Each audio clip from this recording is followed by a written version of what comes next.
My love of local news began here in Arcadia, Louisiana, 8 miles east of my hometown, where my 4-H club visited the offices of the Bienville Democrat, the small newspaper that served my home parish. This is where it used to be. My mother has always been a voracious reader and news consumer, and she was a subscriber to the Democrat. Hi, how are you?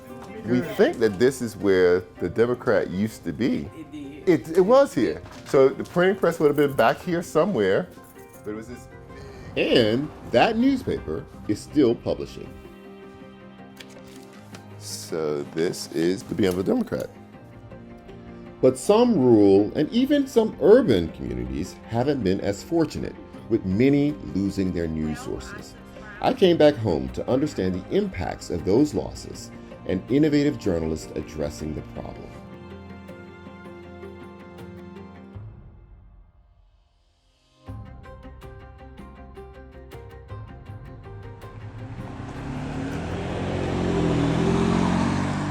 We've just arrived in Jonesboro, which is the center of Jackson Parish. It is a neighboring parish to Bienville Parish. Here, the Jackson Independent was the sole newspaper, operated here for over a century. It stopped publication in 2019, and once the Independent stopped publishing, Jackson Parish became technically what is called a news desert. When they mention the word news deserts, some people are kind of like, what is that? That really is a place where no information is flowing in a way that is accessible to everybody in that community. So when that happens, there's no one minding the store. So elected officials go off and do whatever they want. You don't understand what's happening with school board elections, for example, and so you may vote for people you don't know. We need information to live, literally. It's like food. We're at the Jackson Parish Library. I'm looking at copies of the Jackson Independent, which has served this community for over a century and ceased publication in 2019. What we're looking at now is one of the oldest physical copies they have here. This is from 1955.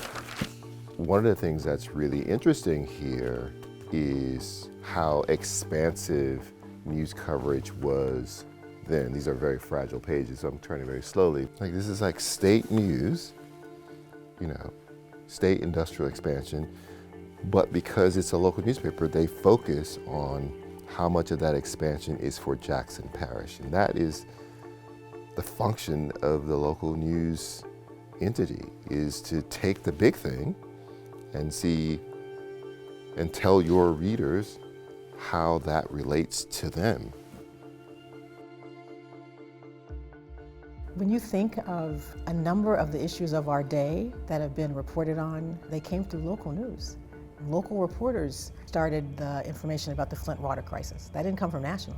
I mean, with natural disasters, you wouldn't understand where to go. Okay. Jackson Parish is now largely served by a single online source. The only place to find the now defunct Jackson Independent is in the library morgue. Now we're traveling to Lafayette.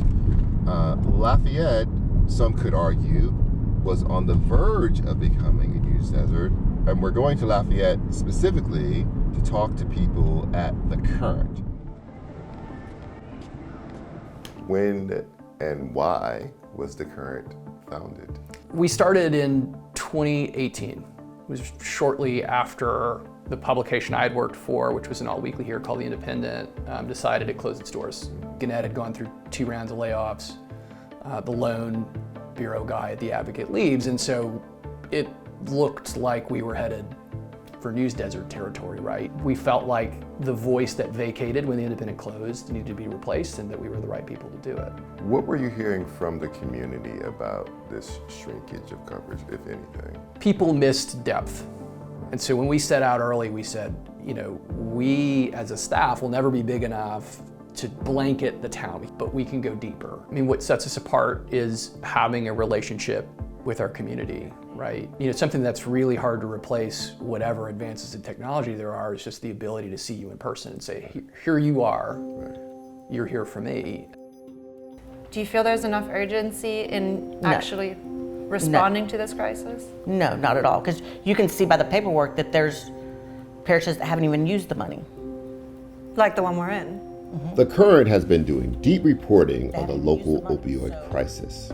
Elena and Denise met after Denise lost her daughter to an overdose. What is different about The Current, either the way you cover things? We seek a lot of community input. So our coverage is really guided by what our community wants to see covered. We also are otherwise incredibly independent.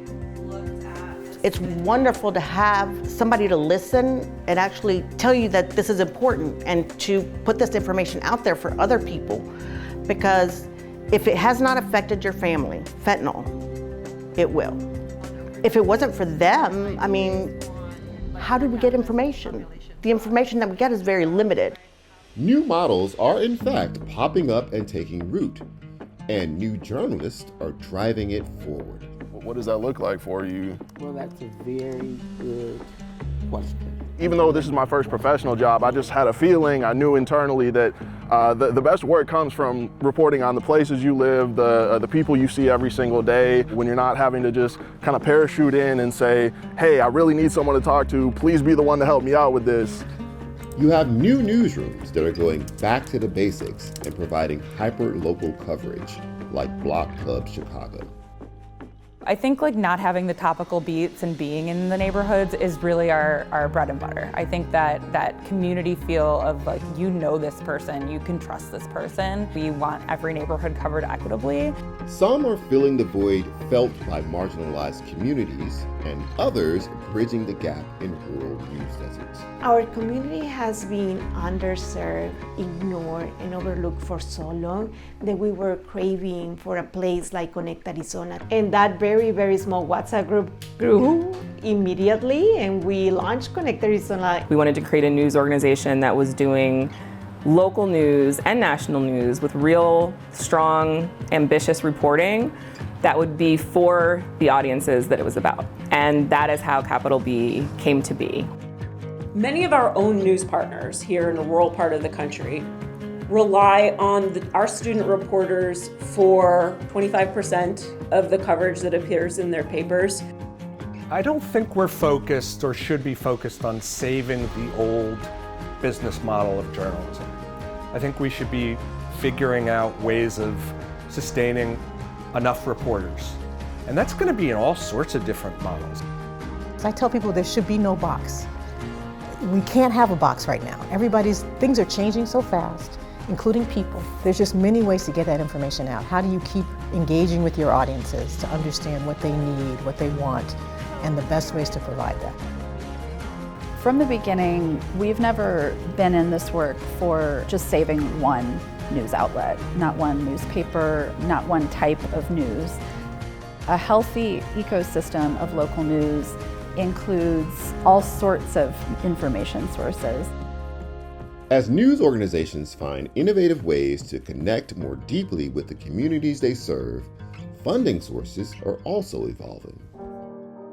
One of the things Press Forward is focused a lot on is helping outlets of any size, from 2-person outlets to 15-person outlets to 50-person outlets, understanding that you have to have diversified revenue. Rebuild Local News was founded on the premise that one of the pieces of the puzzle has to be public policy to help strengthen communities.